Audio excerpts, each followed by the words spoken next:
लगभग 150 साल पहले की बात है। ढोलकपुर गांव के एक कोने में एक परिवार रहता था। उस परिवार में था पीहू, उसका बड़े भाई साहुर और उनके मम्मी पापा। एक सुबह पीहू और साहुर घर के बाहर खेल रहे थे और अंदर उनकी मम्मी किचन में खाना बना रही थी। वो थोड़ी जल्दी में थी और तभी अचानक उनके कपड़ों में आग लग जाती है। वो चीख चीख के चिल्लाने लगती हैं। पीहू और साहुर मम्मी की चीख सुनकर भागकर अंदर आते हैं और जैसे ही मम्मी को जलते हुए देखते हैं वो चिल्लाते हैं, पापा जल्दी आओ पापा। पापा भागकर आते हैं, लेकिन मम्मी को बचाने के लिए जैसे ही हाथ बढ़ाते हैं उनके कपड़ों में भी आग पकड़ लेती है और कुछ ही सेकंड्स में दोनों जलकर राख हो गए। पीहू और साहुर सिर्फ देखते रह गए, जैसे पूरी दुनिया ही खत्म हो गई हो। अब पीहू घर में अकेली रहने लगी और साहुर हर दिन खेतों में काम करता, सिर्फ इसलिए ताकि उसकी बहन भूख से ना रहे। एक पूर्णिमा की रात थी।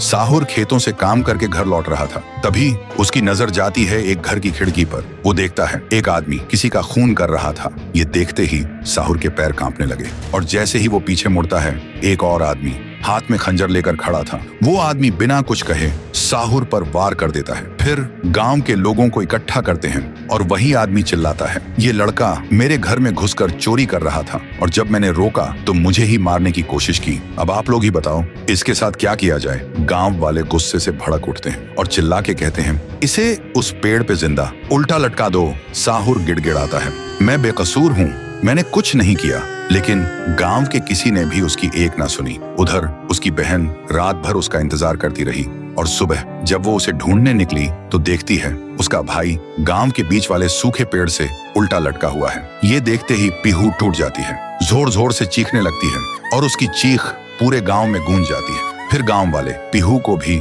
चोर का बहन कहकर गांव से निकाल देते हैं और तब से साहुर की आत्मा उस पेड़ के अंदर समा गई थी और पीहू गांव के बाहर एक झोपड़ी में रहने लगी थी। रोज एक पेड़ के नीचे बैठकर भीख मांगती थी, लेकिन कोई भी उसे कुछ भी खाने को नहीं देता था। वो बस भूखी पेट पेड़ के नीचे लेटी रहती थी। साहुर भी अपनी बहन का दर्द महसूस कर पाता था, लेकिन वो कुछ नहीं कर सकता था। फिर एक दिन पीहू रास्ते में खाना मांग रही थी और तभी एक नशे में चली गाड़ी ने उसे कुचल दिया था। तब से पीहू एक भूखी आत्मा बन गई जो हर गांव में भटकती थी, सिर्फ एक ही बात कहकर, मुझे भूख लगी है। ये सब याद करते ही तुंग तुंग तुंग साहुर की आंखों से आंसू टपकने लगते हैं और तभी उसे एक आवाज सुनाई देती है। भैया, भैया, और बिना कुछ सोचे तुंग तुंग तुंग साहुरा उस सूखे पेड़ के अंदर से निकलता है और अंधेरे में सीधा उस आवाज की तरफ चल पड़ता है। तो दोस्तों, अगर आप चाहते हो कि अगले पार्ट में पीहू, गुड़िया और तुंग तुंग तुंग साहुर की पावर दिखाई जाए तो इस वीडियो को 2 लाख लाइक्स तक पहुंचाओ,